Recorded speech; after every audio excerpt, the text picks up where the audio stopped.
What's good, everybody? This is Ray Daniels, aka the Culture Referee, and I'm here to talk to you about Two Lost Distribution. They are one of the most technologically advanced distributors in music. They distribute to more stores than any of the distributors around. They distribute, they give you 100% of your royalties. They only charge you $3 a month, and you have an instant option to get an advance from these guys. So if you're watching this and you want to be in the music business and you're trying to figure out how to get help, I'm here to tell you, go to twolost.com and use the word GODS as your coupon code, and you get the first 3 months free.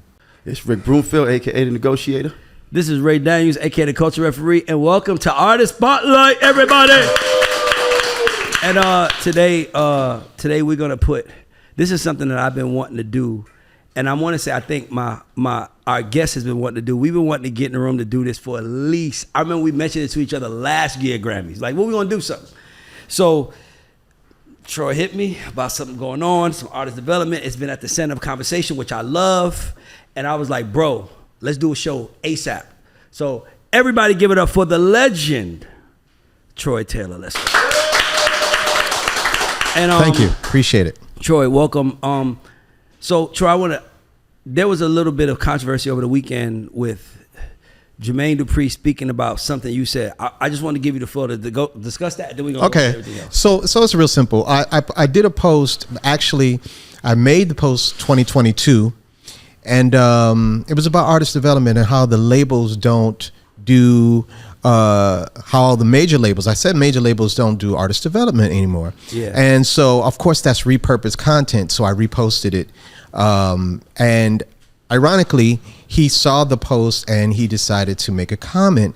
His comments, however, focused on he doesn't think that major labels ever did artist development. Well, the thing that got me was my main point was it's not being done now. And so he went into the history of his history of Motown and all of that, which Motown is where, you know, he kind of got a little, because in 1959, Berry Gordy asked for a loan from his family and created Motown. I don't consider Motown at that time a boutique label because it was the only label that at that time that was for us. It was the start of everything. It was the start of our stuff. Yep. And he had artist development to the max. Yep. As a matter of fact, artist development begins, in my opinion, with Motown. Because they also had the because he was from Detroit, he had the factory mentality, yes, where it's like, here's your writers, here's your producers, here's your choreographers. So when artists went through it, you had everybody was in house. Yes. So I got his point, and he is absolutely correct when he was talking about the boutique labels. I didn't dispute that at all. And I felt like, you know, that's all good and well. But again, who's doing it now? And are we going to wait for major labels to get a boutique label to do it? Or are we going to do it because we know how to do it? Exactly. And so that's what started it with him and I. Pretty much, it wasn't a controversial thing. It was, I wanted people to realize, okay, still, after all said and done, who's doing it now? But y'all both are speaking from the same position, because yes, y'all both kind of do the same thing. Well, that's our sound guy. That's not me. So I want to make sure you know. Boo. If you know that if the sound guy got his phone on, I have to tell everybody to turn their fucking phones off. What did that tell you?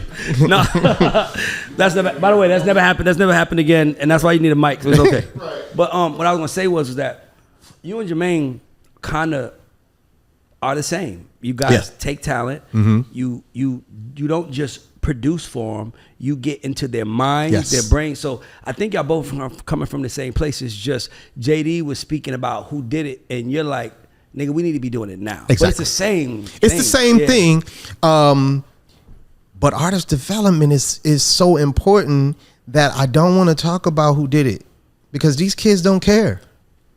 They don't care what happened back in the 90s. They call people born in 1990s kids. The kids call that you were born in the late 1900s. Yeah. They don't look at it. Everything about us is old to them. Right. That's They talking about a 1959 Right. So thing. I don't want to. I don't want to reference anything that's quote unquote old to them. Yes. I want them to understand how important it is now. Yep.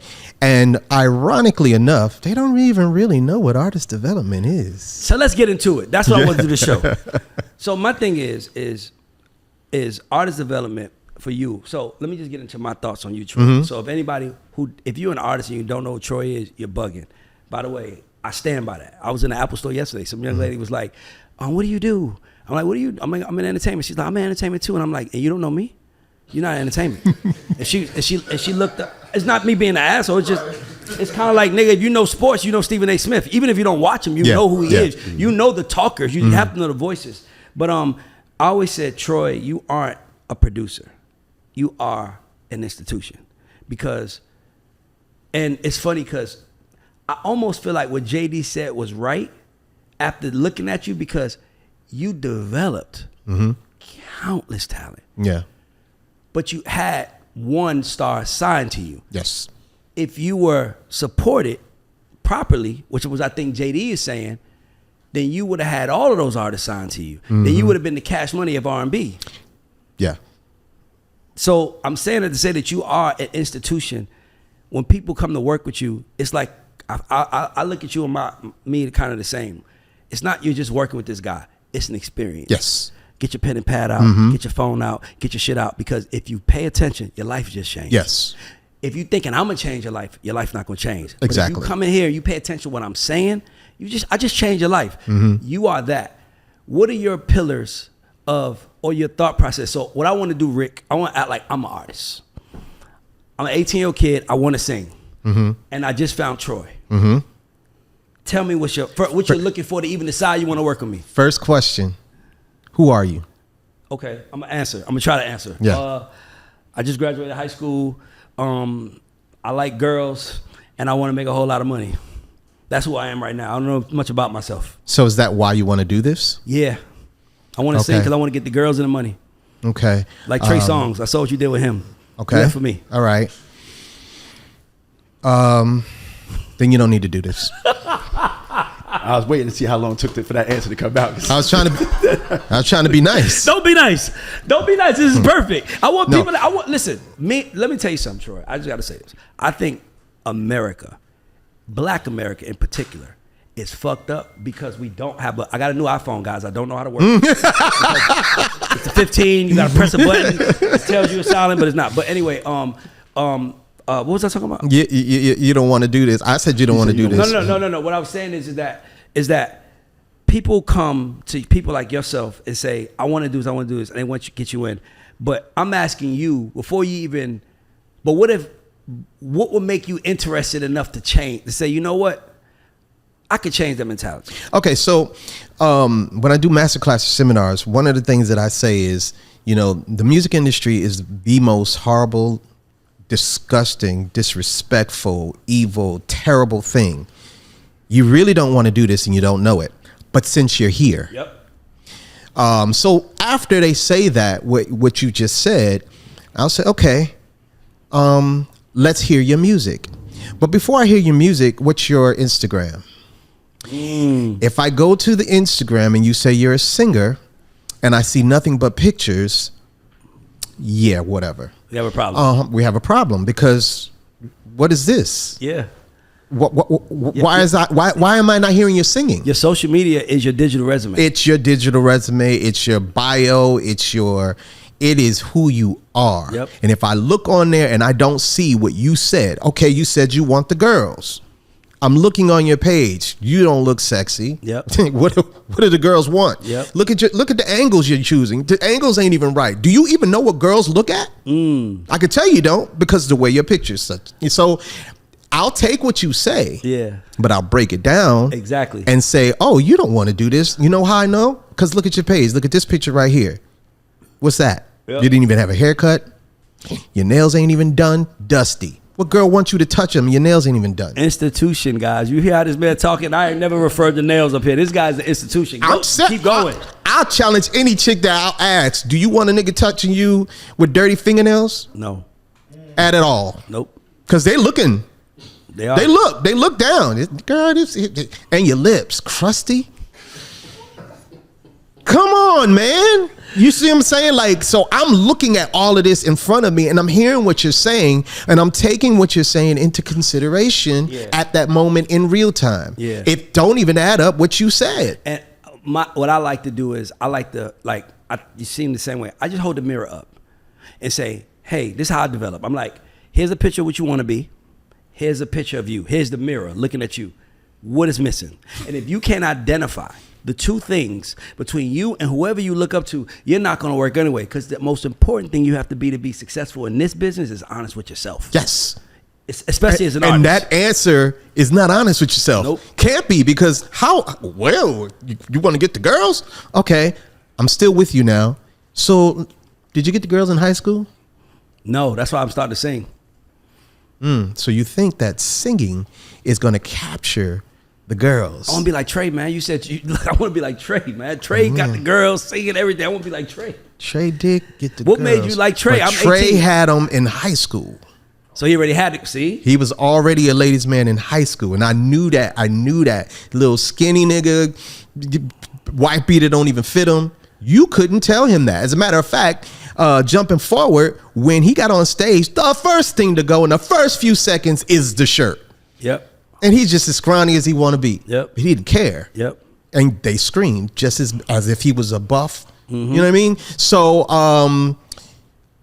put that on airplane mode. I thought I did. Anyway, so I look at all these things in hopes that you wouldn't say the ladies and all of that, in hopes that you say that you want your craft to get out there and you want people to hear your music. But if we go there, I have to look at you and who you are right now, and I have to dig in a little bit more into you as a young man, as a person, to say, okay, all right, I ain't press play at all, but just looking at you, I'm not interested. So you're interested from the look also. You got to see it also and hear it. I mean, as superficial as this music industry is, unfortunately it matters. Yeah. Because the kids now, they swipe so fast. The one little thing that they see that they don't like, they're onto that. Did you hear his music? Nope.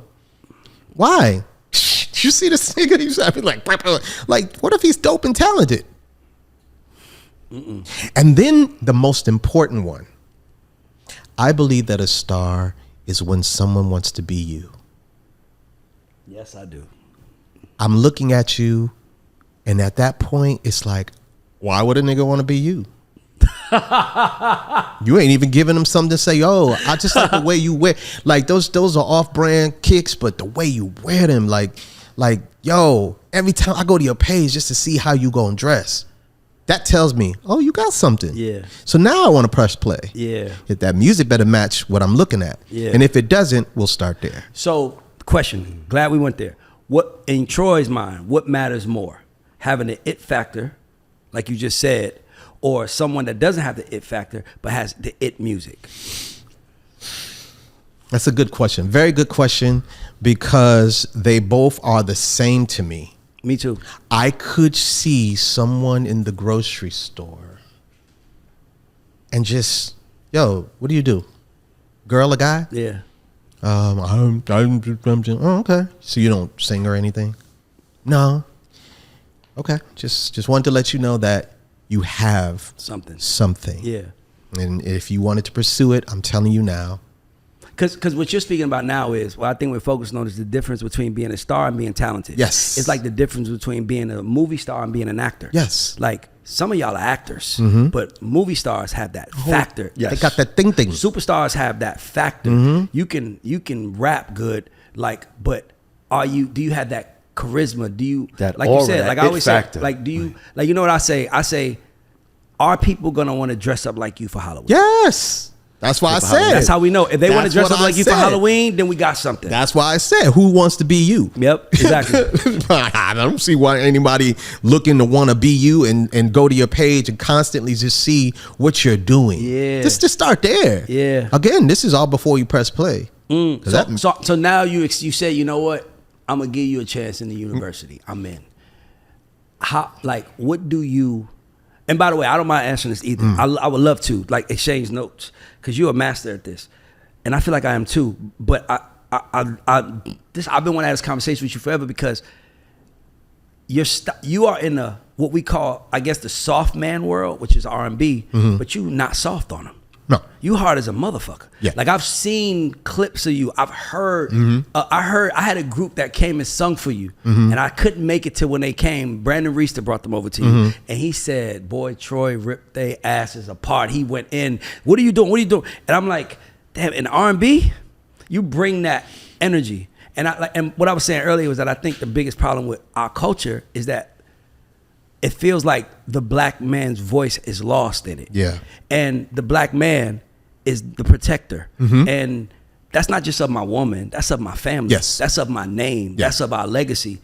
So sometimes in protecting of the legacy and protecting of or trying to shoot something up, it's not gonna always be pretty. No, like not at all. Like there's a story of Ron Artest documentary where he was from Queensbridge and his dad would have him outside in the freezing cold, no fucking shirt on, in the freezing cold in Queensbridge in the middle of winter playing basketball 1-on-1 and was like preparing them for the world. Now some people, a mother might say that's too much. Yeah, but sure. a father understands, I need to see where he's gonna bend. You know that. Yes. And to me, I feel like our whole culture is bending because we don't have a masculine voice saying, we ain't gotta do that. You know, like dad always said, we ain't doing that. Yeah. You know, I have a 16-year-old daughter, and when she came home, she said one day, she was like, her sister was like, my girl's kids, her sister was like, she's dating a guy. I was like, okay. I said, tell me about her. He's a basketball player. I'm like, that's what you want to tell me? Yeah. I don't give a fuck if he plays basketball. Like, that's it. What is he about? But that's my point. In the female world, that's what you're supposed to ask. What do you do? Who are you? I get that. But in the male world, it's not what do you do, it's who are you? Yes. Because we understand if who you are is right, you can do anything. Yep. That's what a man understands. Because I was a loser at one point, I changed. That's why I love how you do it, because and I'm gonna tell y'all something. I'm gonna say this. We had an event this weekend. I take a picture. Troy whispers something in my ear. Troy could have easily said to me, he critiqued me. I could have easily been like, nigga. When he said, I was like, damn, let me try that the next time. He said, stand straight in your pictures and hold your shoulders up. Sometimes you slouch. I know I slouch because I kind of get comfortable. And he said that. I was like, damn. Now just think about me at this point in my life. I could have easily been like, nigga, fuck you. I want to be the greatest. And if you saw something about me that would make me better, but when you said it, I received it. Yeah. I could have easily not received it. And you knew exactly what I was talking about. Exactly what you was talking about. Yep. Because I'm honest with myself. Yes. See what I'm saying? So for me, when I see you, I'm just like, when you're looking at an artist, I just want to know, in Troy's mind, I get into it. What do you get into? Ooh, man. I go where you're technically not supposed to go. And when I say that, first of all, I've always been the taboo. What's the taboo? The taboo is I will take you in and develop you without signing you first. Me too. And people are, Troy, you're going to do all this work and they're going to go off and make somebody else money. Well, then they weren't meant to be with me. They want for me anyway. It's just that simple. I'm not for everybody. I'm not. But while you're here, let's see what you get. Yeah. You know what I mean? Let me pour into you, whether you're for me or not. Yeah. But the fact that I love this, yeah, and you want to do this, and I actually have the freaking knowledge to give you, how could I watch you? Dude, I was there at the thing and you was taking pictures and I saw the thing.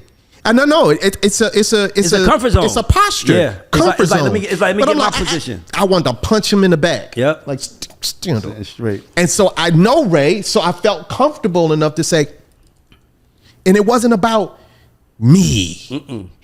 I'm telling Ray. No, it's a stop doing that. You see something that I don't see. That's what artist development is. That's what it is. That is what's missing. And that's what's missing. Now. So I go there. I want to know your insecurities. Yeah. Because they're going to pick you apart. Matter of fact, that's the first thing they're going to do is rip you apart. Can you handle it? Oh, I'm looking at your page. I don't think so.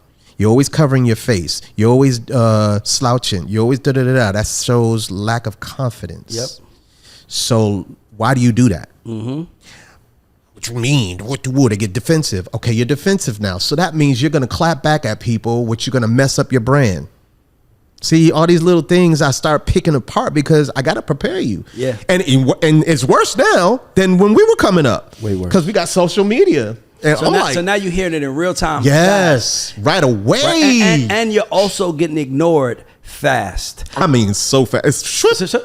Yep, you're getting ignored. It's so it's like, if I'm gonna do this, like, say you are actually good. Yeah. You're actually good, and I'm like, okay, do you want to write or do you want to produce? What do you want to do as an artist? Do you care about that kind of stuff? Yeah. Okay, you don't. Let's say you don't. I don't know, I'm not a good writer. Okay, so have you been networking with anybody? First and foremost, who has a song out that you wish was yours? That's the question. That's my first question. Yeah. My first question when I start with an artist is that's the part two. The first question I ask artists when I work with them is, how many songs you got recorded? They love when they think that's a chance to put their dick on the table. 300. Yeah. You got 300 songs recorded and you still need me? No disrespect. That's just a mirror. Like, that's they don't know that stunt is like, they don't. But it's the opposite effect. But here's why it's important though, and for you guys like yourself and guys like myself and Rick, this is why it's important, because like you said, I said something to Ray, but I knew him well enough to feel comfortable to say it. Yeah. That's the part important. That's the part. Are you approachable? Are you teachable? Are you coachable? Do you want to be like as great as Michael Jordan is, as great as Kobe Bryant is, as great as LeBron is? You name them all. They all had to be coached. Yes. There are people outside the NBA that are just as good as the players in the NBA. Yep. Why aren't they in the NBA? Because they don't allow themselves to be coached. Woo, and that's man. why people aren't working as artists. It's like what do you want?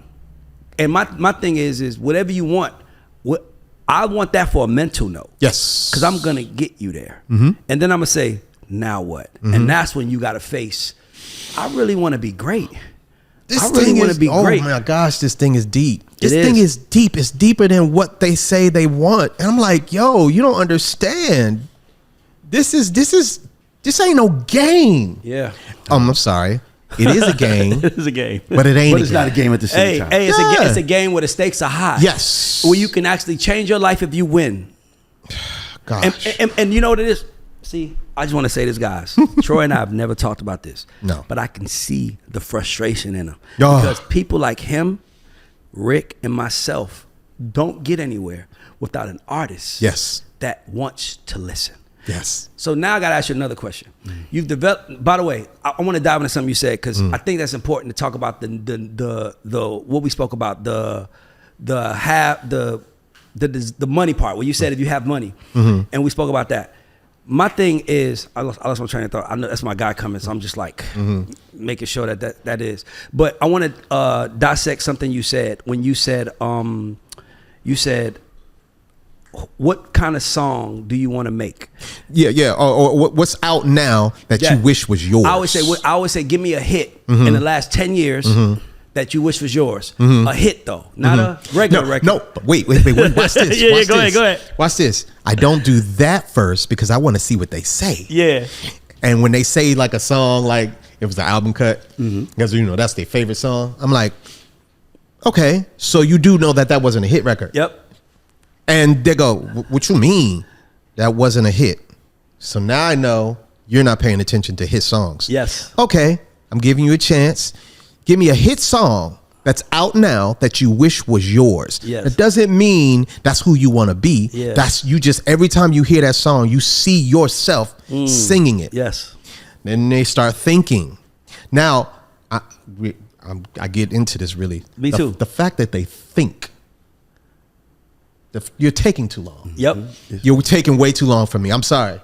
If it's 5 seconds, you took too long. As soon as somebody asks you that question, can I tell you why? This is a mistake artists make. They pray for opportunities. They don't prepare for them. They don't pray. And you're praying for someone to change your life, but you don't realize that you change your life by being prepared when you meet that someone. Yep. Prep is important. Doug, there's nothing you can ask me about music or anything in this entire ecosystem that I don't have a thought about. Right. At least a thought. Because I'm in it. Yep. And I love it. And this is how I have to see myself in it. So I want to ask you a question. You said, Trey, so I know I was going to talk about. You said, people say you're taboo because you say you don't sign acts.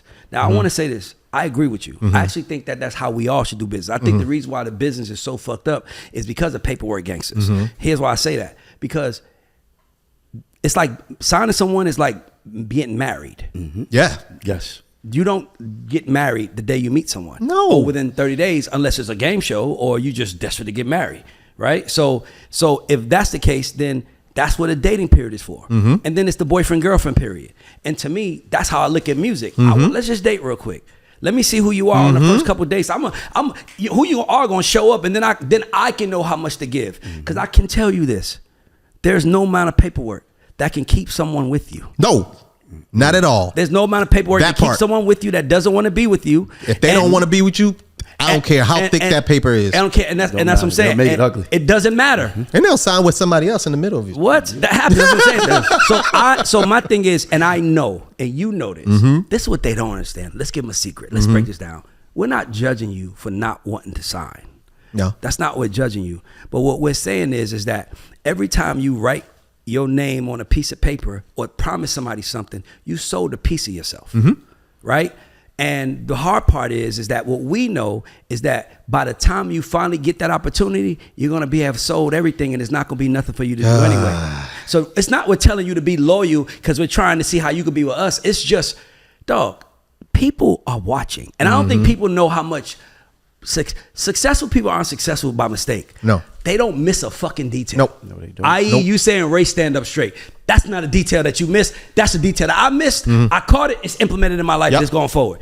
That's because I want to be successful more than I want to be right. Right. And a lot of these people just want to be right. They want to, They want. So I can imagine how many people came in your office, came in your studio, you ripped them apart, and they probably said, "Watch me prove to this nigga where I'm gonna go." Pride is Bro, powerful. he's only ripping you apart because he knows what it's gonna take to make it, and he knows you don't have it. And the funny part is, if you know me, you know I am only hard when I believe in you. The last thing you want me to do is go, okay, cool. Keep going. Do your thing.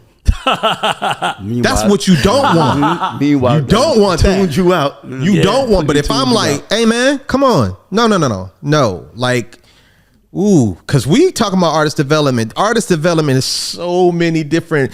When you walk into a room, development. When you sit, development. The way you dress, development. The way you look, development. Sing, development. What you singing about? What you singing about? The Singing lyrics. style.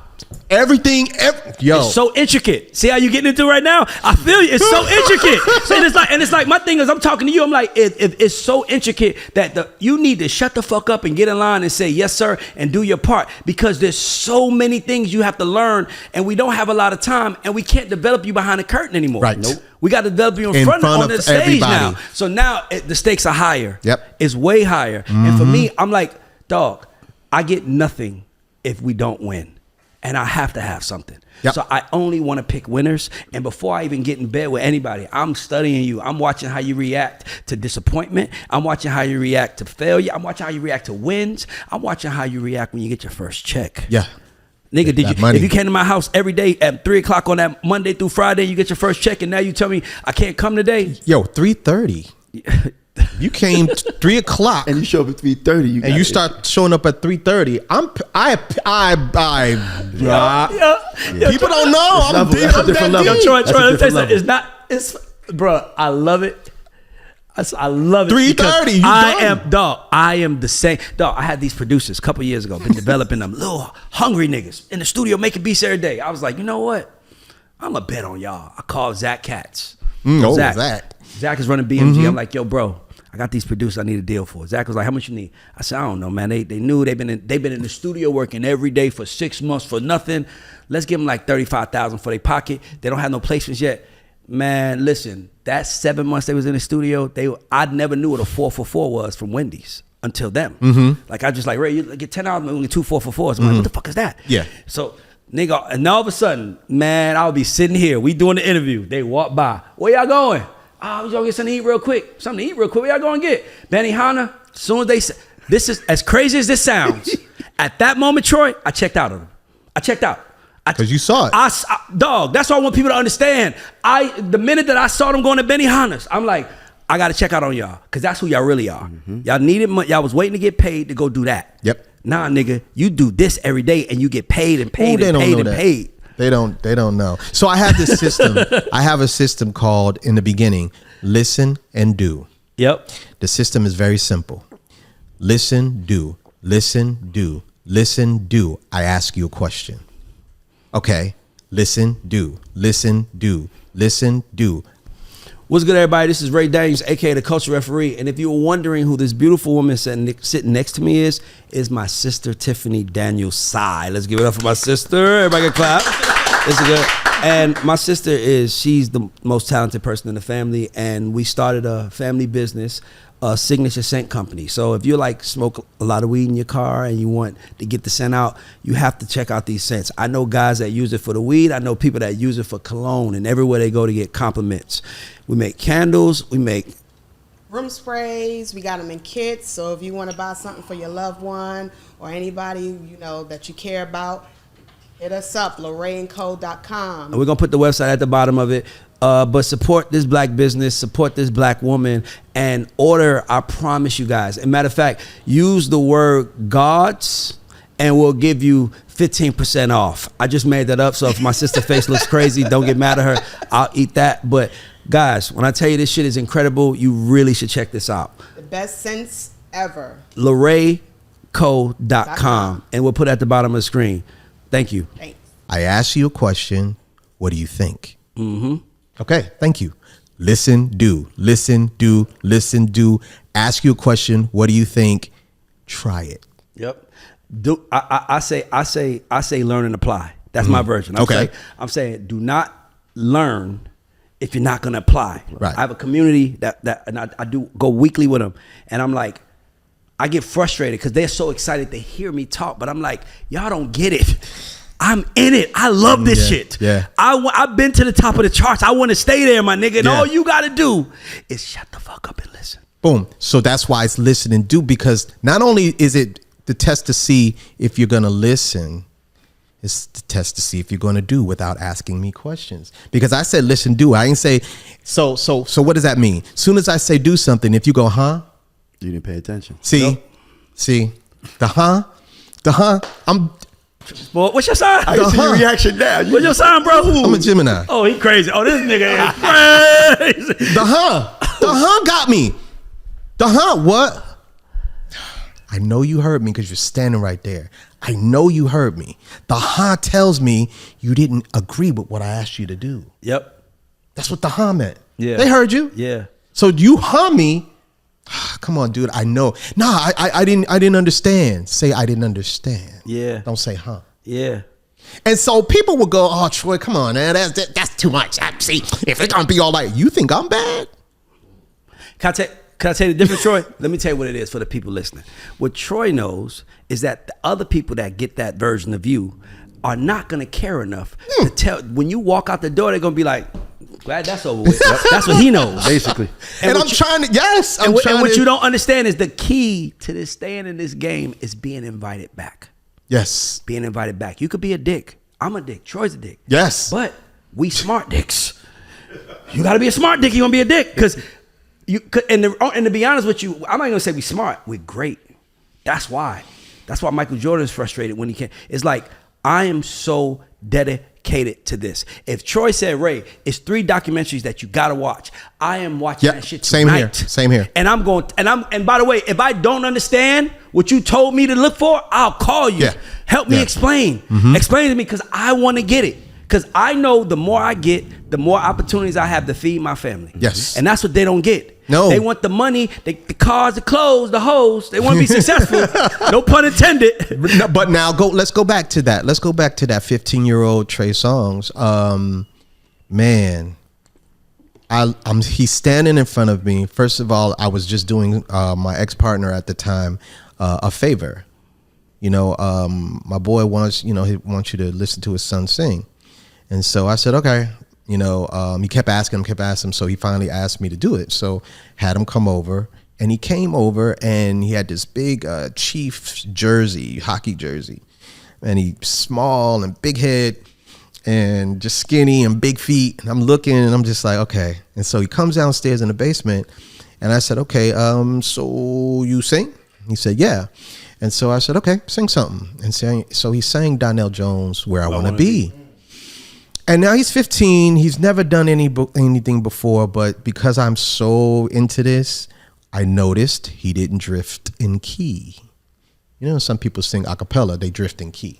Because Let there's me no ask you, music. Can you give me an example, if you don't mind? I says, I left my baby girl a message saying I won't be coming home, rather be alone. You see how I just changed the key? No. So how did it really go? That's what I'm listening for. I really want to know. I'm like, by the way, I'm a student. I want to understand So it. I said, I left my baby girl a message. This the right way or the wrong way? You sing This it is the first. right way. Saying Okay. I won't be coming home, rather be alone. She doesn't. Wrong. I said, I left my baby girl a message. Trying to say I won't coming home. Got you. Rather be alone. They do their own interpretation. And not only that, they ruined it. The They key. go off the key, and I'm like, so that means your ear. Yeah. Trey didn't do that. Trey sang the whole thing in the right key, never drifted, caught by ear. Oh, okay. So you write? You say you write? He said, yeah. Pulled out a piece of paper in the back of his pocket, and he opened it up and he sang a song. He sang a song. What I noticed right off the bat, he sang a verse, a hook, then a second verse. Yeah, formatted. Oh, now he doesn't know what he's doing. That's the beauty. That's the why beauty you're of it. excited. Yes. That's why I'm He don't smiling know so what he's big, because he doing. don't even know So he did it I'm like- right. I'm like looking at him. I'm like, okay, come over here. Come over here for a second. So I had him come over to the keyboard. I lived in Jersey at that time, in Teaneck, New Jersey. I had him come over to the keyboard, and I said, all right. And I got a little, I think I got a piano. And so I said, when I point to you, I want you to sing the hook part. I said, the hook part, right? He goes, what's that? So he was writing hooks, didn't even know he was writing hooks. I said, the hook is this part right here. Oh. So I said, the chord. Okay. Anyway, sing that part. That was exciting for you, kind of, Yes, right? yes, because you see how intricate I'm. Look at me. I'm excited with you. I'm like, He yeah. came to the piano. Yeah. Oh wow! Like Yeah. so, But he didn't know what a hook was, Yes, which is I'm like, figuring yeah. out the chords. The kid had format and didn't know he had format. Didn't know what it was. So now I figure out the chords to the hook part, and so I put the whole beat together right there. Yeah. And he's just like his mouth like he don't know what to do. He's never been in the studio. He's never recorded. He's never done any of that. Yep. So I put the whole thing together, and that was D88s by then. It wasn't Pro Tools. It wasn't all this fancy D88s. auto tuning and all that stuff. D88s. I put the whole thing together. I set him up. I pulled the seat up. I don't do vocal boosts. I hate vocal boosts. Anyway, I pulled the seat up, put the mic in front of him, put the headphone on, told him take one off, and I said, when I point to you, I want you to sing the hook. Now he knows what the hook is. Yep. So he sang the hook. I was like, cool, very good, man. You did good. Like he sang it and then didn't drift because he didn't drift, and he stayed on beat. You know, and I was like, okay, cool. Now I'm gonna give you some harmonies. He goes, what's that? What's that? G. Okay, you know in church when they got the soprano, alto, and tenor, he's like, oh, yeah, I'm gonna give you another part. Because now I want to see if he's gonna drift. Yep. You know, Yeah. singers, if you sing together and you get on my note, it's like, nigga, get on my note. You know what I mean? So he had the melody, so I gave him a harmony note. This kid sang the actual harmony note without drifting down to the melody. He kept the note. I'm like, It's different. okay, let me give you another note. Let me give you another note. Okay, gave him another note, and he had to get the movement of it, and he did. He got it, all 3-part harmonies. Now I filled in the rest, just to show him more of how to embellish on this. But I wanted to see how he followed instructions. Even when he didn't know, he asked. And once I told him, he did. And from that point on, we finished that song. It was called All the Things. And he finished that song. He played it for his mom. His mom called me. April called me and just like, oh my God. Okay. What does he need to do? What does he really wants to do this? This is what he wants to do. And he lived in Petersburg, Virginia. So I said, well, get him a SkyTel pager. We had a SkyTel pager so that I can keep in touch with him. SkyTel. I need to talk to him on a daily. Just he's 15. It was August, and so it was like he goes back home, and so it was like when he has a break, he can come back. Yeah. And he spent a lot of his school breaks back. He came back to Jersey just to hang with me. Yeah. And so all the way up to the summer. Yep. And when he came for the summer, he was 16 by that point. And he spent the whole summer with me. So whole summer, meaning when I go to the studio, he's right there. He's just sitting right there, no matter what. And one thing about Trey is Trey pays attention to everything. Yeah. We would go to the studio, have a whole session. We would come back and talk about it. And I'm like, did you see when da-da-da-da? Yup. Because he said da-da-da-da-da. You noticed that? Yeah. And he was doing. I was like, whoa. And I'm like, this guy got a whole recap of this. Yeah. I do that. Yeah. Even when I'm just by myself. And he had a whole, and then from that point on, so 16, I said he was a ladies' man. Yeah. Mr. Ladies' Man had a girlfriend at the time, and he was being a ladies' man, and his girl got tired of it. Then he found out his girl was starting to see another dude, and that whole summer Trey was messed up. Yeah. I'm like, hey man, his whole attention span, everything. I was like, it's funny because why are you mad? You do the same thing she did. Like how are you mad about this? You know what? Write about it. Since you mad, put it in a song. Like, you know what I mean? But the nerve of you to get mad because she I told you if you don't treat her right. Yeah, she gonna leave. Unfortunately, that's where Trey Songz began. Let me go back to how he got the name though. So he did the songs, I put it on CD, and I put on the CD Trey Songz. Like he had did some songs, Trey Songz with an S.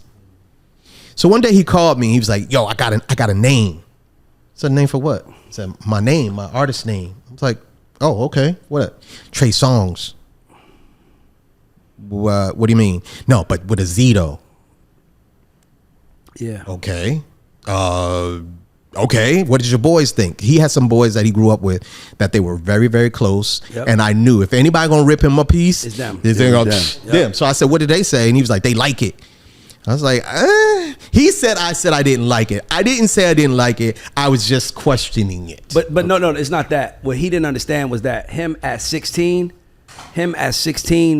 doesn't see the entire world the way you do as a grown man. Yes, so I have to. So you're looking at how does this work in Africa? How does this work in London? So he doesn't understand it. That's around the scope of things. So that was his name, and that's how it became. And so when he graduated, and Delonte, I was with Delonte at the time, and Bob Fish, and so Delonte was my manager at that time, and so to keep it together, I just had him be Trey's manager, so we keep it close knit.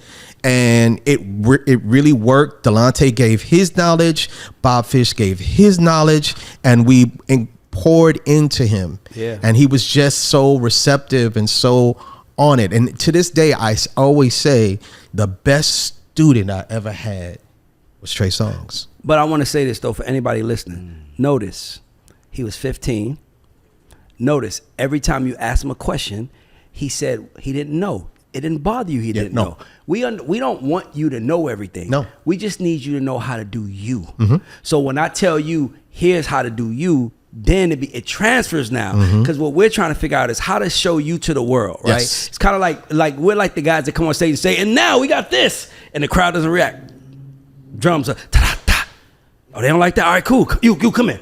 What about this? They like this. I like this then. That we're not trying. They punish us. Because they think that we're trying to implement our shit on them. No, we're just trying to implement the rules that it takes to win on talent that deserves it. Yes. But some of y'all motherfuckers don't deserve it. No, that's a whole nother conversation. That's a whole nother conversation. One of my favorite movies is The Idolmaker. If you don't know anything that I'm talking about and you don't know any of the names, you're responsible for research. Yep. Now back. So, The Idolmaker is a very good movie, and I love that movie because it incorporates actually what we do, and it tells a story. And you just watch the movie, you'll see. I'm gonna watch The Idolmaker tonight. It's that's what so I'll tell you. cool. That's You're gonna love it. You're gonna love it. You're gonna love it. But it's this thing you should watch. Since we brought up movies, it's this thing called The Power of Film on HBO Max.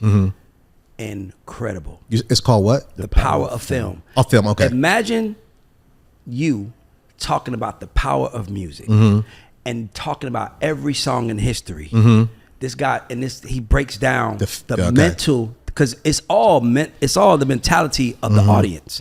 So he breaks down, like, he says, it's this thing he said, I just got to say this because it was so good. He said, every movie starts off with someone, the main character, showing us, the audience, their fate. And then at some point, they wake up and realize that they have to decide their destiny. Yes. Because fate is what is set for you. Destiny is what you choose.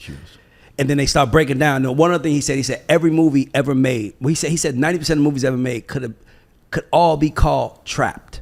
Because all films are about is people being stuck in scenarios, whether it's I'm in the hood, I'm trying to get out and juice, whether it's boys in the hood, trapped, like it's like they was trapped in the hood, right?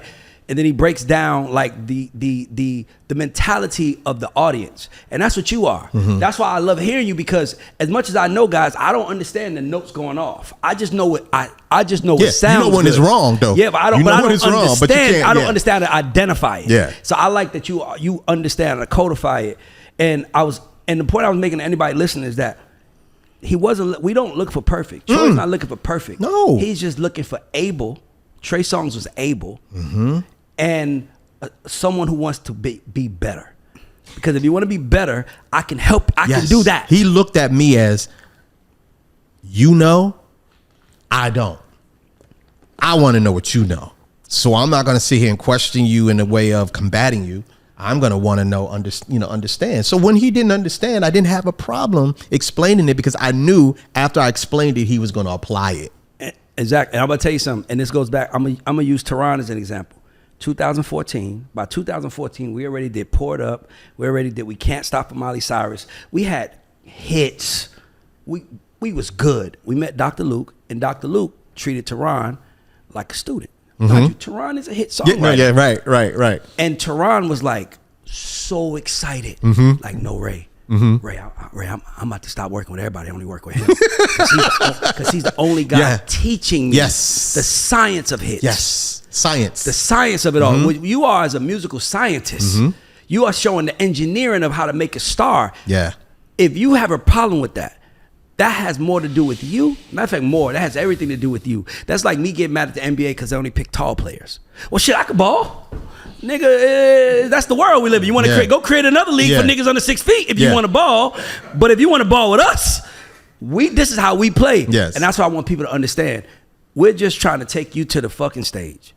And we're praying that we take you to the stage and it works. Yes. And if it works, then we win and we can feed our family, and now our kids and our wives and our families like, oh, it was all worth it. But it's nothing worse than putting in that time and effort and everything in the artist and betting on them, thinking that they're going to go, and then they switch up on you, and now your mom is like, what happened to such and such? I don't even bring them up. That's the story of my life. You meet that same 15, 16-year-old Trey Songz in summer 2023. And you go about it the same way. Do you think the results are the same? No.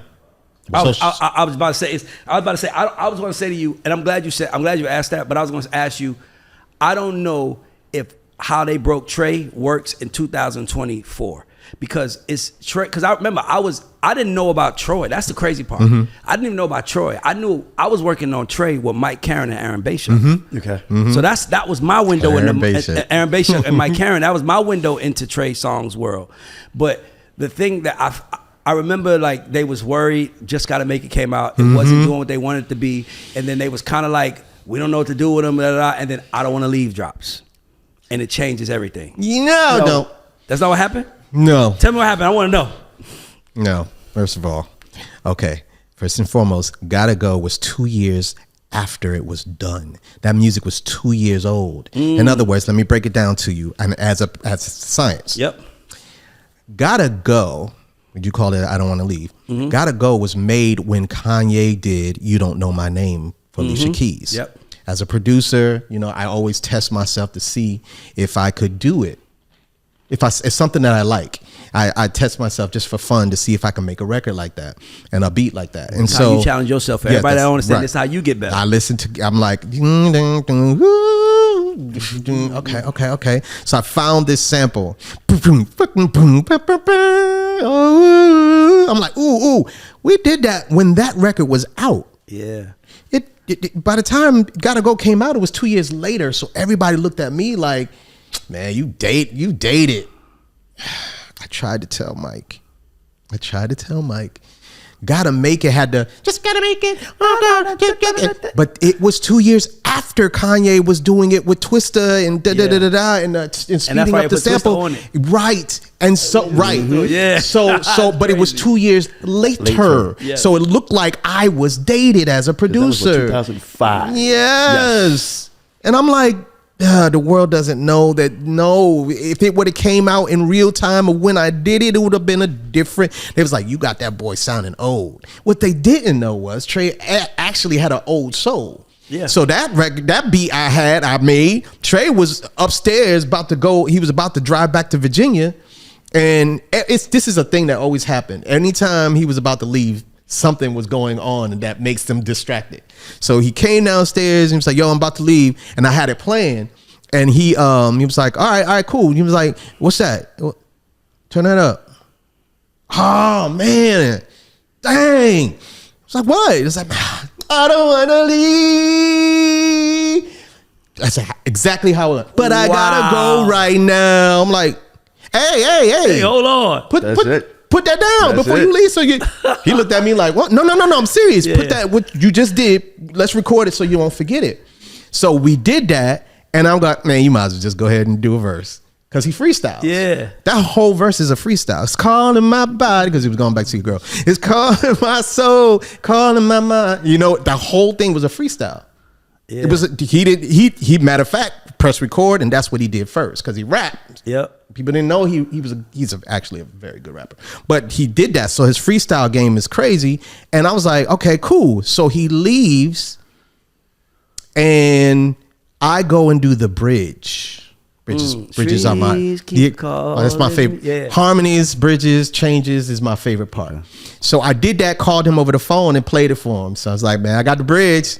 Got the bridge already. So I laid it down, did the demo. People don't know that I do sing. So laid it down. When he came back, he did the second verse, and then he ad-libbed the bridge. Mm-hmm. And so it's that intricacy, that of an artist. If I don't see that, now I'm not comparing it to Trey, but it's the interest in yourself. Yes. Not me, not to impress me.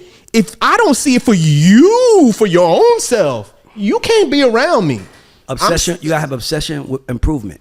I mean, I'm not talking about perfect. Perfect is not good. Nope. Perfect is not good. Nobody wants perfect. Nope. Perfect is whack.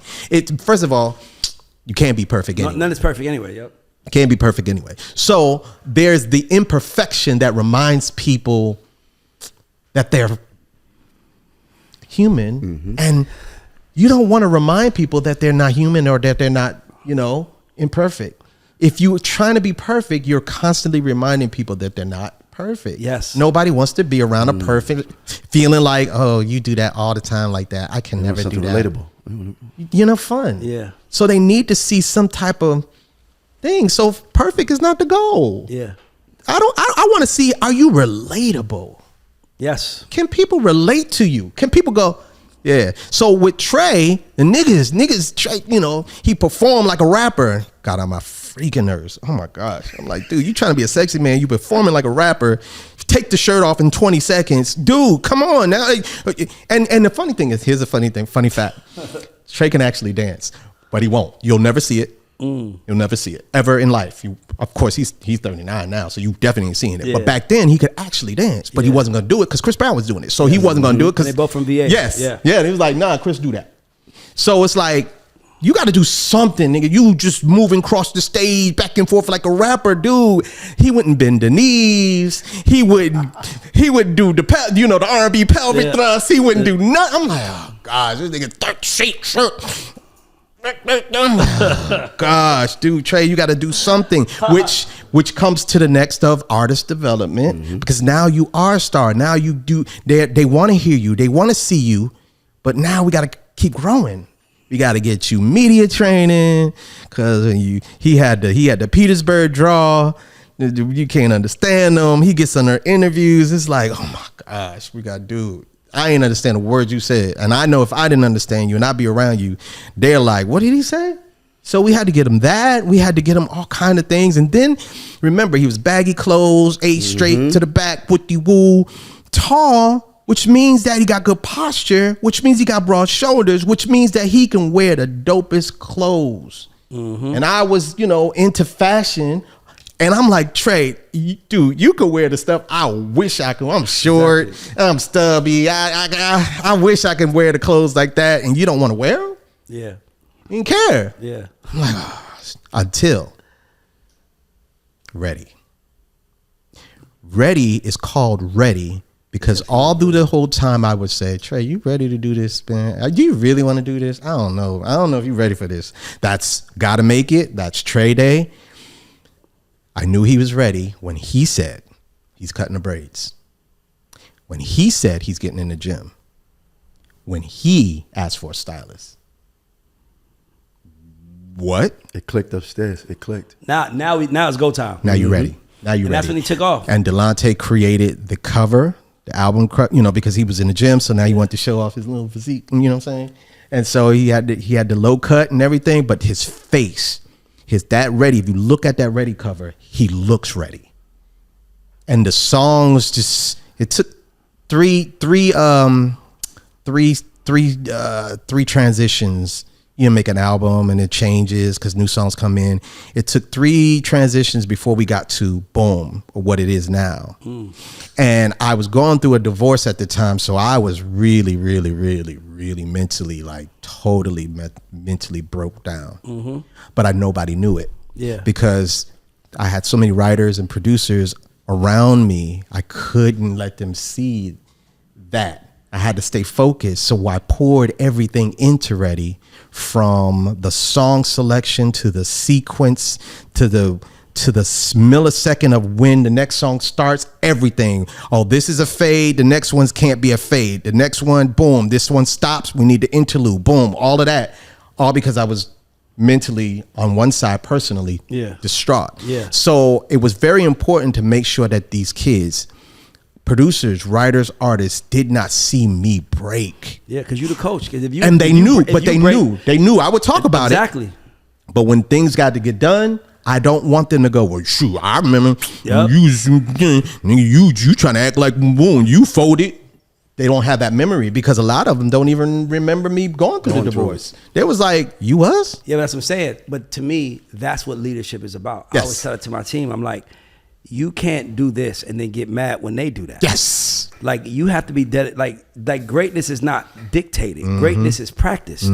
So I practice greatness. So now I tell everybody, I'm like, you want to work with me? I'm letting you know right now, it's a marathon. Yes. And I'm telling you, I'm not stopping my bus for you. Nope. I'm running every day, and you're either gonna run with me, pull up where I'm at, run with me, or I'm gonna run away from you. But I'll be damned, I'm gonna stop my life to focus on you. I don't even know how to stop. I mean, like, if you can't keep up, okay, it's cool. I'm not judging you, but don't come back and ask me to catch you up. So I gotta ask you a question now. This is a Troy question. This is for you. I don't know if you ever talked about it, but I have to ask you this.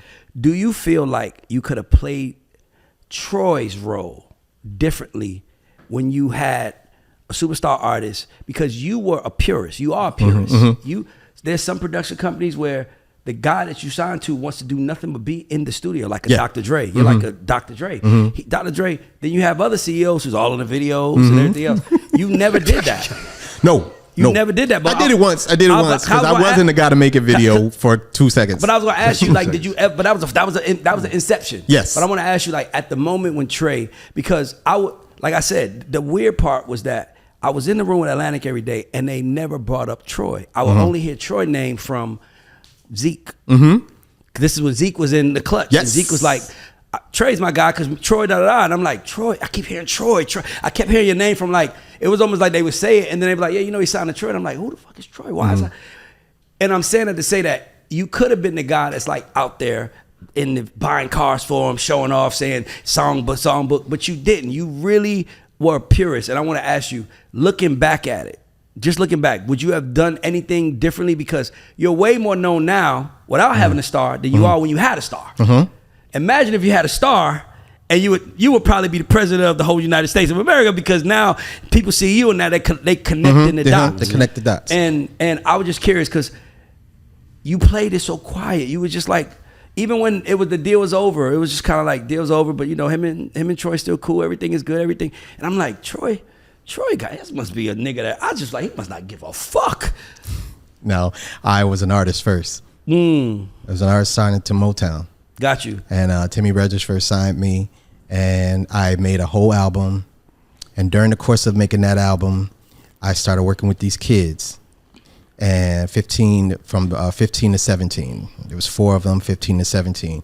While I was making my album, I supplied them with some songs as well. They came out before me, but when they came out, I was so geeked. To go to the record store. I'm a music enthusiast to the bone. If we're going out somewhere and you have a record collection, you're done. I'm not going nowhere. Yeah. I must see what's in your record collection. It's like something that just compels me. Like, you'll be like, nigga, we can look at that when we get back. No, because while I'm out, I'm going to be wondering what's in that collection. So at this point, to go to the record store and open up a CD and see produced by Troy Taylor, written by Jam and Lewis, L.A. and Face. Yo, that's all Gamble and Huff. My name is on something? Whoa. So at that particular time, that group would later go on to be Boyz II Men. And that thrill, that feeling was so big. It was so much bigger than being an artist. I told Timmy, I don't want to do this. I don't want to do this. So I was okay and great with that decision. I told Gerald Busby at the time, I don't want to do this. He asked me if I was sure. I said, yes. I was so thrilled at that decision that I had no desire to want to be in the spotlight, because my personality, if I can't go nowhere and just be chill, I'm going to be annoyed. And I can be, like you said, I'm an a-hole. Yeah. I don't have a problem with saying that. No, seriously. I know who I am. Yeah. Right. And at the wrong times, oh nah, I'm sarcastic. I'm gonna be annoying. And with that personality, I know that if I was an artist and I go to the radio station and they say something slick, I'm saying something slick back. Yeah. I'm not gonna, Troy, you can't do that now. He's not gonna play your record. I don't give a fuck. And I cursed back then. I don't curse now. Right. But I cursed. That's what I would have. Yeah. So I was real with myself and I said no. So when all of that, going back to your question, when all that was going on, I was okay because I just want to make stars. I don't care. Yeah. Be it star writers, be it star producers, be it star artists. I don't care about that. I want to see you naturally win because you so dope, and the world needs to see that. That's my passion. Yeah, me too. So if you out there, I'm happy. I don't care nobody knew, because you're right. A lot of people didn't know who I was, and I was like, but you know what? Also, to tell you this, back then, my battle, being transparent, I wasn't like Mr. Sir. You know who Mr. Sir is. Anyway, I wasn't like JD. I wasn't like Dre. I wasn't that type of person. I didn't have that type of personality. Yeah. I didn't go out. I didn't do strip clubs. I never smoked. I never drank. Never been drunk a day in my life. I don't know nothing about it.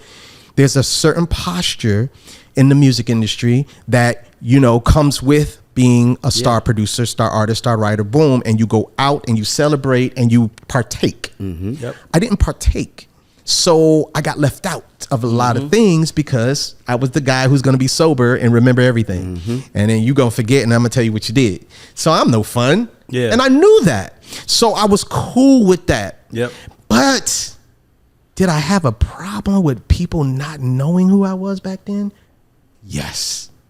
I wouldn't be lying if I didn't say, even though I didn't care, it still bothered me. Because what happened was, it's like the same thing. Like, this game is all about sexy. And when artists get in, they start understanding that. So even with how, when Old Boy took him from Old Boy, like, all Trey went with was the sexier name that could get him in more doors. So you can't really be mad at him for that. But then if I'm the guy that left, I'm like, oh, that can't happen to me no more. Because you start understanding the power game. And the power is in the narrative, right? The narrative is just, that's who he signed to. The narrative was never, that's who made him. Yeah. Because if that was the narrative, then other people would say, could you make me? But they was able to minimize the roles of people, because it was like, it was never once where they said, we're going to see what Troy thinks. Never. So it was like, okay, you just I'm just happy to be in the room to make records. But you start paying attention, and then I would see Sammy, I would see Kevin Ross, these guys that were all calling you like their pops, like this pops, this who made me. So I'm like, hold on, why the there's a certain care. Yeah. There's a certain level of care. Yeah. There's a certain level of care, taboo. Remember, at the beginning of this, I said I was always taboo. There's a certain level of care that I always had, whether you like it or not. Yeah. Whether you want me to have it or not, I can't help it. I'm a dad, and going through that divorce, being away from my son because she's a great mom, so it wasn't about that. He needed to stay with his mom. He needed to be in school. He needed to be around his friends. So I need to get to work. So I need to be here. But there were so many people that needed a father. Yep. A lot of them didn't have their dad in their life. Yep. And so because it's like, hey, man, pull your pants up. And I'm not talking about pull your pants up in a corny way. No. Because I understand the sag is it's a little, got a little swag to it. But you ain't sexy. That ain't sexy. That ain't cool. That's just sloppy. Or it's off brand. Yeah. That's not the brand we're building. Yeah. It's like you're not a rapper. You're an R&B singer. Yeah. So if you're an R&B singer, then come on, man. Present you. Now you can be a street R&B singer, but you still got to be an R&B singer. It's like I get all that and cool because I listened to what you say you want it to be. And I'm still looking at your lifestyle, and if it ain't adding up and you ain't consistent, I gotta pull you back and say, hey, you said you wanted that. That ain't that. You said da-da-da, but that ain't that. The mirror. Yeah. The mirror. You said you wanted to do, or if I said, I need you to go here, da-da-da-da. Why? See, you just messed up right there with the why. Yeah. Now, I'm not gonna be Troy Taylor and say forget it, because that's what I want to say. So as time went on, the forget it was a little faster. Yeah. Because I don't got time for this. Right. And social media, you said forget it to me. They say to forget it to you. Yeah. That's how that goes, in that order. Oh, you forget it? Oh, yeah, forget it. Forget it then. Because you look like forget it. Yep. You look like you know what I'm saying? If you go somewhere with me, I need you to be on your toes. So here's the thing. I need to be able to speak to you from across the room without saying a word. We need to be that tight. Yep. I always say you need to trust me that much. That much. If you don't trust me, you should not be in business with me. And I'm talking about, I ain't talking about like trust me, like knowing I'm gonna go to the store and I'm bringing change back trust. I'm not talking about that trust. I'm talking about sometimes I might tell you to jump in a way that makes you uncomfortable. Yes. But jump and then I'll explain to you later why I said it. Right. Because there's a reason. I would never enforce my ego on you or anything you have going just to get my nut off. I don't need that. That ain't the goal. To jump because I'm trying to get you to practice. Because someone's going to tell you to jump. Yes. I just did a call today with my community, and I'm not going to say his name, but I was talking to the guys, and I was telling everybody, I was like, yo, everybody give me a 5-minute pitch, because y'all all can't be in business with me, but I can show you how to be in the business. So one guy starts going into like, yo, I'm this, I feel like I'm that, and Ray, if you sign me, I'm like Drake and J. Cole mix, nothing like me. I'm like, let him go through his whole soliloquy. I was like, stop. You said you're J. Cole and Drake mixed? He said, yeah. I said, give everyone on this call that verse. And he was like, I ain't ready. And I was like, by the way, it was cool because I said, that's why I call this practice. That's why I'm running through this with you. But your ass got to be ready because it's nothing that Troy can take you to the president. Troy can take you to the CEO of the music business. He runs Universal, Sony, everything. And he'll love Troy, but he ain't going to cut him a check for something that he doesn't believe in because he knows that shit ain't gonna work. Yep. Troy's gonna be mad at me, and I'd much rather tell Troy no, and then bring me the next one, than tell you yes for one that I don't believe in. It's like, bro, you gotta be able to take that winning shit. So I gotta ask you a question. Just now, I wanna have a little fun. Just okay. So, who are your top 5 vocalists? Male. Oh, male. Male vocalists, and I'm gonna make it easier. I'm gonna say from 1990 to now. 90? Oh, okay. 90. I'm gonna go back 40 years. I'm gonna go back 30 plus years. I thought you were saying of all time. Because I was gonna say, I think it's unfair to compare Luther Vandross to R. Kelly, but I mean, they brought something different to the table, and it was different eras. Like Kels could be cool. Luther Vandross had to be button. We wasn't in But control. Luther was in the 90s too, though. Luther was in the 90s too. He was, Sure but he was in the 90s. But he Adult. He was adult, thing, and like, it was like R&B. It was Urban AC. Yes, AC. it was adult. It was like you know, like Dance with My Father, and Yeah. and excuse Yeah, me, that miss, part of what's your name? But Like which was great, fly. great, Yeah. great for him. But I'm saying it would be unfair to compare him to Usher. At So the time. 90s. So the Yes, 90s. I went from Okay. the 90s to today. Who is Troy's top 5 male vocalists from 5 to 1? That, and by the way, I'm asking you this for myself because you understand vocals so good that I want to know who you think is that. Okay, so not in this order because it can't. I can't do it in this order. But the 90s, right? Sean Stockman. Boyz II Men. Go ahead. Ooh, see, I knew he was gonna go somewhere I wasn't thinking about first. Sean Stockman is his voice was like, and remember I worked with him. Yeah, So yeah. when he was 16, I worked with him. His voice was water to me. Sean Stockman. Okay. Sean Stockman. So now we're talking about the 90s. Sean Stockman. Then I'm gonna go to KC. Haley, Jodeci. Yep. This man is saying solo artists out of groups. That's how you know he cares about vocals. That Cause boom, and now JoJo's his tone and texture married to KC, they're a perfect match. However, I'm from the church, so KC, KC, no question. yeah. So now Whitney, Houston? yes. There's only one Whitney. No question. There's only one Whitney. Only one Whitney. I don't even know why you said. Oh, no, I thought you were just saying males. Yeah. But I know you No. said. Oh yeah, right. Male. Oh my bad. Good job, Rick. catch. Good job, I had to catch it. I had to catch it. Rick on it. Rick on it. Let's go. Good. Whitney's definitely on the list. Yeah. No question. You good one. Okay. Coming back. Boom. Sean Stockman, KC. Think. Is this R&B? R&B. Okay, because I can go with gospel. Yeah, I can go to church. Yeah, I want to go to gospel. That's what I'm saying. Okay. All right. Let's see who else. One of my faves, Stokely. Mint condition. They No said question. the third singer is somebody from a I'm group. sorry. This is I'm no.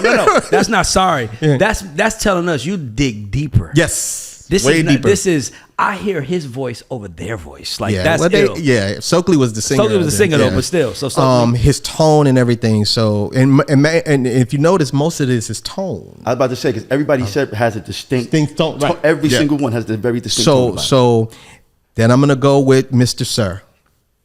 who? So, Kels. oh, Kels. Okay. I call him Mr. Sir. Mr. Sir. I always say Mr. Sir, and it's a little playful thing for people to figure out who I was talking about. But I just said it. Kels. But That's full. undoubtedly, I understand.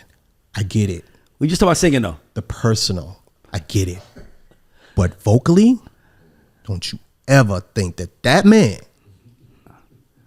is a technician when it comes to vocals. Okay. That's a fact. Okay. So 4. I got Okay, so many that's questions fine. for you after this, bro. I'm about to get into this. We got one 4. I got one more. One more. Okay. Now, this one is tricky because he transcended into the 90s as well. Well, I'm telling you, you could be somebody from the 90s up until today. Okay, Charlie Wilson. Oh. I'm not mad at that. Okay. That's I had a to good throw it. one. I had to throw And him from in another there. group. And by the way, another group. Another group. Gap band. Hold on, nigga. Listen. Now I got to get to the question. Hold on. You mean to because I want to respect your journey through your mind of picking up. You mean to tell me? And by the way, I fuck with Sean Stockman. Yeah. But you mean to tell me he sings better than Wanye? No, it's not that singing better. It's definitely not singing. It's not. That's what I'm trying to get to. Like, what It's not makes you about pick singing him? better. It's said not about water. singing. He said better. his voice is his like voice. water. Now, of course, Wanye is an amazing singer, and I work with his sons. Yes. So, Yeah, and they are one my more. goodness gracious. But yes, I was particular. You are dope, yes, but you move me. So you went with who gave you goosebumps? Goosebumps. Who gave you the shit you couldn't control? Yes. Like, ooh, dang, his tone just, woo. And yes, and so definitely that, because I'm intricate. Remember, I'm super deep into this, so I can break it on down why. And That's what I wanted to know. Yes, I can break it down why, and that doesn't negate like I said, JoJo. That doesn't negate Wanye. Yeah. No, not at all. Yeah. No. But who moves me? Cause I was gonna ask you, because most people when they talk about Boys Men, they speak about Wanye. Yes, because he takes it home. He takes it home, but And that's why I he's was a asking beast. you. Now what you about to make me do is go listen to Boys and Men records to hear Sean, because I want to hear it now. Man, on the first album I did Your Love and Little Things. At that age, he was 16. I gave him that record, Little Things, for himself to do by himself. He did the lead by himself. Yeah. They, you know what I mean? They did the backgrounds and everything, but Sean sang that song by himself because it's his tone. Yeah. And the tone just did something to me. So it's more so tonality than who's the better singer. That's why I asked you that, because I knew you want to go who's the better singer. Yeah. Now give me your 5 females, 90s to today. Okay, so Whitney. No question. Okay. It's like, No not question. okay. Yeah. Whitney, definitely. I'm going to say Mary J. I'll tell you why. Because it's not about how dope or whatever. It's that tone. It's that tone. Yep. And Mary represents imperfectness. Perfectly imperfect. That's what Mary represents to me. Believable, perfectly imperfect. But, And but the most important thing is I believe you. went through this shit. And when you sing those words, those lyrics of sadness, you put that sadness in your tone. A lot of that people, pain, you hear they're it. so dope. They so dope. They sing about being sad. They're like, nigga, I can't tell you it's sad. I want to feel something. Like, I don't believe you, but you ain't like that. No, I did like it. That's the problem. I don't want to like it because of what you said. You said she broke my heart and you do it a run? No, you can't do a run on She Broke My Heart. What you mean? That's good. Yeah. I don't want to hear good. I want to hear crackle. I want to hear crackling in your voice. You know what I mean? So, okay. So Whitney, Mary J. See, this is tricky too because Aretha Franklin was in the 90s too. Rose still a rose. A rose still a rose. Let's take Whitney. Wait. I was just saying. Okay, Whitney, Mary, Lauryn Hill. I was with because she's on the road, still the rose. I was like, you got somebody on the song you Yeah. can take from though. When you heard that voice, knew who it Lauryn, was. tone, you know exactly who it is. Whitney, same thing. Mary, same thing. Okay, let's go. 90s. Ooh, 90s. To 2024. Okay. 34 years. Okay. Who moves me? This is about who moves Who's me. you? This is not who sings better than who. This is not that. Jasmine Sullivan. No question. No question. Jasmine Sullivan is, Man. No question. and then I'm gonna have to go here and say Brandy. I knew he was coming Brandy. I knew he was coming Brandy. You gotta come Brandy out of Jasmine, right? For me, after Nita Baker, the greatest tone that I've that's ever heard 4. from a female. Brandy, No, Mary. That's five. That's five. Brandy, Yeah. Mary, Whitney. I said Brandy, Mary, Jasmine Sullivan, that's right, yeah. Whitney, and Lauryn Hill. So now I'm gonna ask you: can you give me 5 vocalists that you have yet to get in the room with? That's a live, obviously. They died. That's a lot. I was saying it's a live, obviously. They died. Everybody want to wear a Prince, but I'm like, you going? But it's like that's alive now that you like. Here's 5 artists that I think needs, or that might even need, but I Yeah. think the world needs a Troy Taylor and this artist combination. Um, It might come from the show. Like we've been putting people together, so Yeah. That goes under the auspices of who I would like to work with. So, okay. I would like to work with. See, y'all gonna judge me. no, we're not. No, we're not. It's so interesting to me because you just gave us this whole Till I tell you professor. what it is.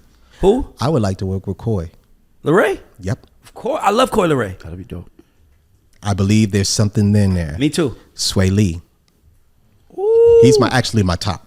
He's actually my top. You And and Sway then Lee people together? who know me, Crazy. people who know me know how I feel about Sway Lee. Because there's a man, that tone. Yeah.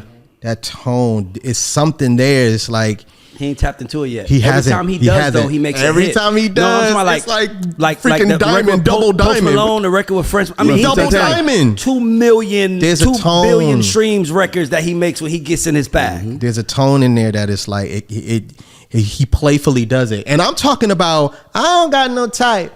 Bad thing. That tone to this day, when I hear it, it's like that tone gets me. It's like it's something in there that I gotta get to it. Okay. So I said Coy. I said Sway Lee. Who Who else? I know that if I get a chance to work with Summer, Walker? Yes. If I get a chance to work with Summer, I know she has a personality. I know she's her own person and all that. And I'm not talking about transferring her into anybody differently, but there's some other stuff she ain't using. Yeah, I agree. Ooh, there's some things in there. If she allowed herself to get produced, she's one producer away from being what Mary was and owning the culture. Yes, because she's the only one out of all of the girls that has that toxicity in her, that has that unafraid to say, yeah, I got fucked up, and that's powerful. Vulnerable. Yes. She's the most vulnerable woman. I want to, because we don't know her, we don't know Jasmine, we know what we know when she going through something. So you and Summer would be great. I think I want to do that. I would say Jasmine, but Jasmine's good. Jasmine, that would just be for kicks and giggles and just sitting there being a student. Yep. But so I said who? I said Coy. I said Swaley. I said Summer. Okay, that's 3, right? Yep. Okay. Dang, Bryson Tiller. Because Bryson can actually, and I don't say actually in a diss, but I know that he doesn't allow people to hear what he really can do. Yeah. Like, this album he just put out is the most singy I've heard him since 2011. Yeah. And I'm happy because he's finally letting people hear that he can sing. To me, Bryson Tiller falls under that category of stars that don't care. Yes. So the fans don't invest. Yes. Mm-hmm. We'll take, when you give us a new record, we'll be into it, but we're not invested in you because you don't come often enough, and he don't care. He's good.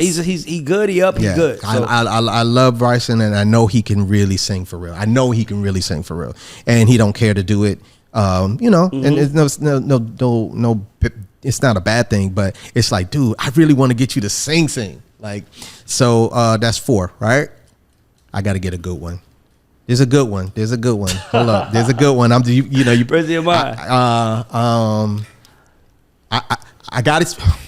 You got it? Finally got a chance to work with Chris Brown, so he's off the list. Okay.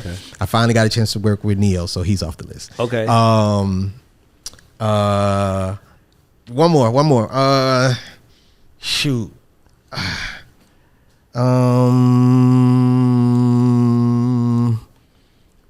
So many people. I like where you're going with it though, because you're picking personalities and voices. Mm-hmm. You're not chasing. It's like, I know what I can do as a producer with that voice. Mm-hmm. That's what I like. That's why I'm cool with you taking your time, because it's like, really. Who else? I worked with Janae when she was a kid. She's good. I love Janae. She's still doing what she does. She knows who she is. And she's called me a couple of times too to work with her, only because she remembered how hard I was on her when she was younger. I did work with Tyla. She has a beautiful voice. Man.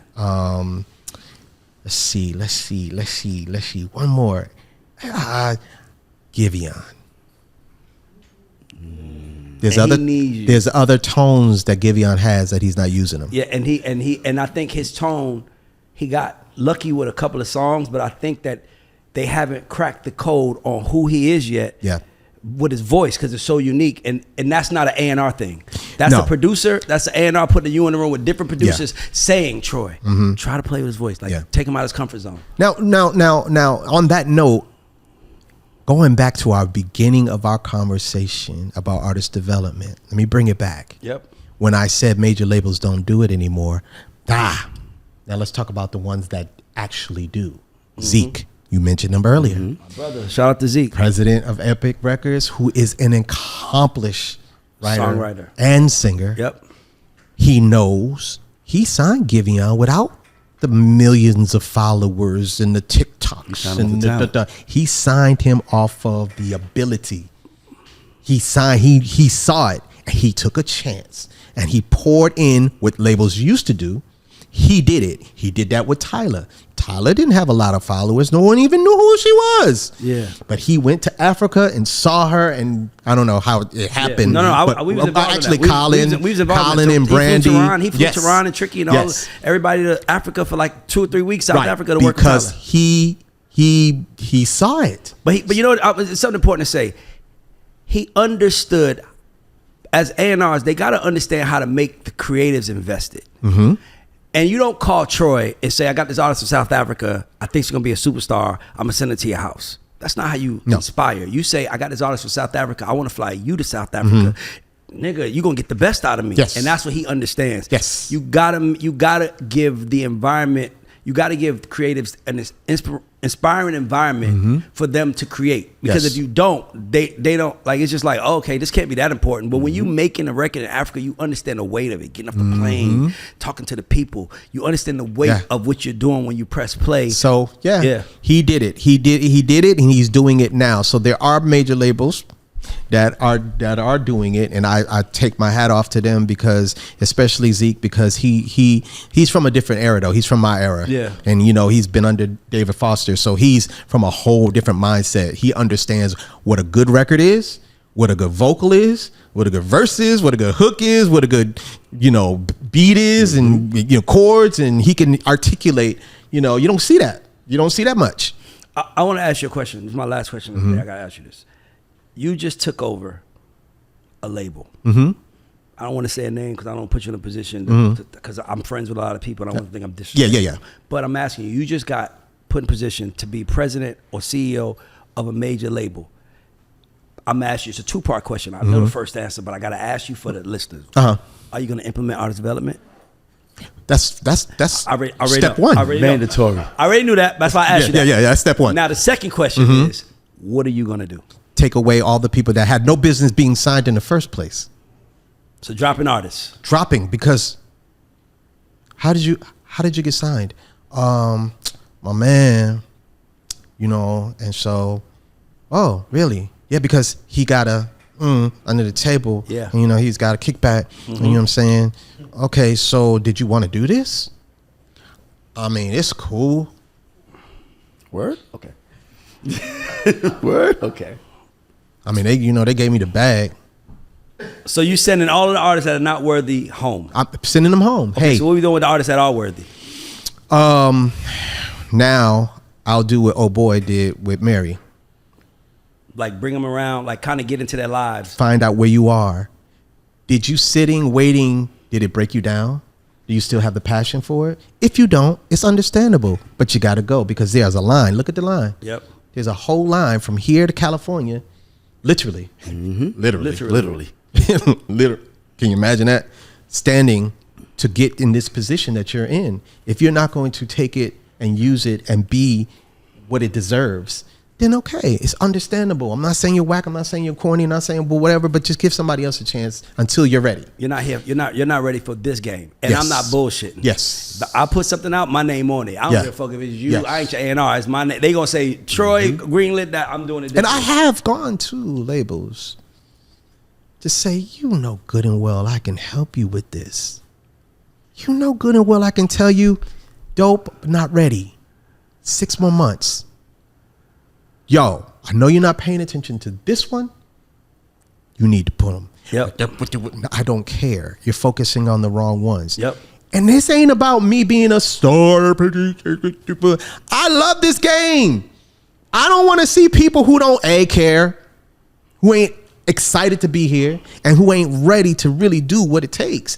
I don't want to see that, because I know too many people that are. And not only that, it's if we allow someone to half-ass the process and still get to the top, we've just told everybody at the bottom, all you gotta do is half-ass. But that's what's happening now. I agree. That's why I asked you. You run the label. That's what's happening now. You want to do like Joe Clark, get them all. But what happens is, with this question that you asked me, what does end up happening is, if I get that position, you know what they expect me to do? Sit in the office. No, they expect me to go get the artist that they spent the most money, and we need our money back. We're in the red. But they ain't had no business being signed in the first place. That's somebody else's decision. Don't do that to me. Let me come in and do what I do, and until it's done, until I miss. Let me go until I miss. So I that's what I'm doing first. Well, I'm gonna say this. Man, I appreciate you. I ain't gonna lie, bro. Man, you inspire the fuck out of me. I appreciate that. And I know Thank you. I inspire people, but you inspire because you own a room. You own a space. That's hard. Like, I understand the ecosystem. I understand writing, producing songs. I understand that, but there's not a place that I can own. You own a place, and you just taught me a whole bunch of shit. Wow. So I feel like, no, I'm being honest, because thank you. Because that falling off the tone, and then how you found Trey is like, that should need to be a movie. because there are millions and millions of artists out there who feel like you're sleeping, I'm sleeping, you're sleeping, everyone's sleeping on them, but they don't know they're sleeping on themselves because they ain't woke up and figured out what the fuck is wrong. Sheesh. And my thing is I want every artist to understand, if you're not winning, it's not the game's fault. It is all your fault. You know why I know it? Because you don't need a studio no more. You can just sing acapellas, rap acapellas, and make that go viral. And now they're going to find you. Yeah, they're going to find you. You're just lazy, and you really want someone to pick you so you can say, look, I made it. But that's don't work like that. Why, going back to the conversation, I really, going back to the original conversation, we're not waiting for a label to hire a boutique label to do. You know what to do. Get back on it. Bring back what we know it works. Do it, because I don't care if that's not your artist. Do it anyway. Do it because it's the right thing to do. It's the right thing to do. That's why. And you got the position. Why not? That's why I'm at. That's why this whole building is. Dude, it's a gift. Bruh. This is a gift. And what that person didn't do to bless you, God's replacing it with something that you ain't even thinking about. But you got to do it. But God, I always, boy, I'm He's glad you expecting said that. you That's to. the last thing I'm gonna say. I gotta say that because it's true. God is waiting for you to show you want it, so He can then line it up for you. It's not gonna come unless you come. Like, dog, I had to do so many things to get here, and I'm willing to do it, and I'm gonna do it, and I'm developing myself. That's why when I see Troy and Troy tells me stand up straight, I do it. That's right. You know why? That's what we do for each other, and you're gonna do the same thing to me. I already know. As soon as you see something. Yeah, but that's what we're supposed to do. But that's my point. We are here. How long you been in this game? 34 years. 34 years. I'm on 19 years. We've been here over 2 decades, basically. We've been here. My nigga, you don't think we love it here. Look at his sneakers. What nigga been in any game 35 years that wears fresh sneakers like that? That's the whole point of what we do, nigga. We cool. Yeah. Nigga, we are literally, if there was a classroom, and I know I got a rap, I already got, but if there was a classroom that we all sat, our 16-year-old version of ourselves sat in, I tell some of my friends, some of y'all gonna be looking at yourself like, nigga, you ain't even want to try. Yeah. Look at him. Look at Ray. Why you doing Ray was doing? Let's be honest with you, nigga. You don't want to try. Yeah. I'm making the 16-year-old version of myself proud. And I know that he was like, go for it, don't be afraid, and ask questions when you don't know the answers. And I'm still doing that, and I'm never giving up for that, because I love it here, and I want to leave it better than I came, because this is about legacy now. We already got the hits, but now it's like, and I want my legacy to be greater, but it can't be great if all these whack-ass people keep walking in saying, man, if you just gave me a chance, nigga, nobody gave me a chance. Nobody bought that sign. Nobody bought this couch. You gotta I did this. I pushed it from the ground. You gotta make people want to say, hey, what you do? Do you have the ability to walk into a room and make people go, what you do? And then you ain't, I didn't say be loud. I didn't say come in singing. I didn't say, stand out. I just said, do you have the, what you do? That's why I applaud Kevin Wales. Yep. He's still doing it. You got Young Jen. You got the City Limits. He's still pouring into the talent of today like he did back in the day. And he's doing it because he can't help it. I know he can't help it. That's why I said Zeke can't help it. They can't help it. And I have to do this because I'm working with this kid. Papa J. Yep. I'm watching it. I love the content you put out with him where y'all was in the studio. I love that content. Me and his dad is, my gosh, the kid is amazing. And so I'm having so much fun because you know what? I'll ask that kid, what you want to do? He has a whole plan. Yo, listen to this song right here. What Jack, let's get Papa J Artist Spotlight. Please do. I want to show the difference when someone's being developed. Please do. He is the perfect person that kid. I want him. I want to put him on the show because I like, dog. When you from nothing, the only thing you should be trying to figure out, if you're poor right now, if you're from nothing, the only thing you should be trying to figure out right now is what the winners are doing. That kid is, I'm telling you, my 34 years means absolutely nothing if I can't get in a room and say what you want to do and you have an answer for me. This kid, listen to Troy, I want to play you something. You see the kick in that? All right. the kick in that one, and then hear the snare on that one. Yeah. So I want to take the chords from this, and then because people looking at me and they're watching me work with him, but they have no clue of how we work. They don't understand. I'm just like, what you want to do? I want to, no, that's too, make it faster. And then I want the hi-hats to be like, hey, come over here and do it yourself. Because exactly. How you want the kick? If you can't do it, like give me, you know. And he will put this whole thing together. And me and his dad just be sitting there, boom, because, you know, his dad raised him to be that way. And so the excitement to watch this 16-year-old kid and not only tell me what he wants, but is that right? Exactly. Is that right? KG, I will finish filming and walk over to my KG and be like, how did I do? Right now. Yeah. Nigga, I could easily be like, I'm the motherfucker. No, I want to be great. No. Is that good? Is that good? Do you like it? No, fine to me. Man, come on, Troy. Don't. Hey, man, don't be having me sounding whack. You know I can't do that. But he is that. This is so many people. Shay, Jennifer. There's Devin Culture that I work with. These artists have been Devin developed. Culture is fire. Mr. Holly. He's fire. Mr. Holly helped develop Devin when he was younger, and there's a time, you know, he is fire. He's falsetto. He's falsetto at the essence of falsetto. And but he's a great example. I didn't know he was your artist. Yeah. He's somebody who I see from time to time, and I always say, who the fuck this kid can sing? Yes. That's what I'm trying to tell you. It's timing. It's not hard, guys. It's timing. You just I think artists are just afraid of failing. And I'm gonna say this to artists, I'm gonna just say this. If you are trying to do something and anyone that laughs at you, if you are worried about getting laughed at, I'm here to tell you, don't worry about that. Here's why. Because no one who actually has tried will ever laugh.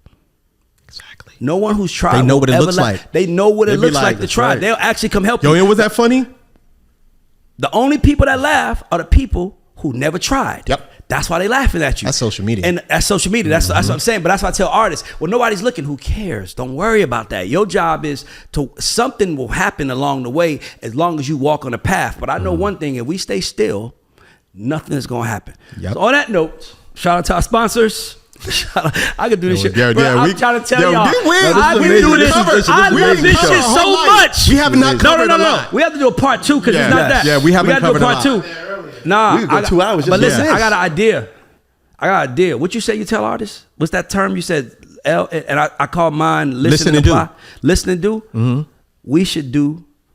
I don't know how we do it. I'm gonna leave it to Jack and KG. I figure out and Aaron, but we should do a listen and do. Learn and apply. Mm-hmm. Fucking just Troy and Ray on the stage. Yep.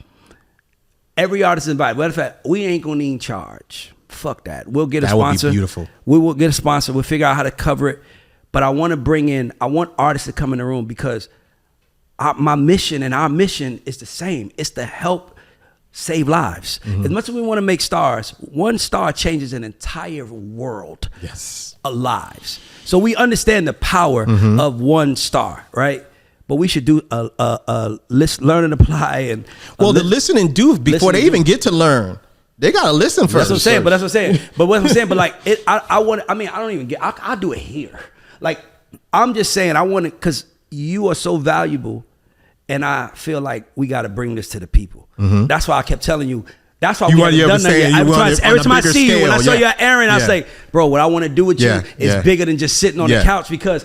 Nigga, we an hour and 30 something in, and I'm like, nigga, I feel like we just got started. I got like another 3 hours. There's a whole lot to talk about. Because I tell artists, I'm like, we're speaking on kindergarten level, but I can talk on college level. Man, we didn't make it to college. We didn't make it to third grade. We just telling you how to. We didn't even make it far. So I'm gonna figure out what that is. Shout out to our sponsors. Shout out to Tote and Carry. Shout out to Yoko Vodka, and shout out to 2 Lost Distribution. By the way, if you're not putting your music out, whatever you put out, you should put out to 2 Lost. Let me set you up with an account there. They also help with funding. Okay. But I can get you favorite within there. But let me help you out. And shout out to 2 Lost. And shout out to you for watching. Like, share, subscribe. We appreciate it.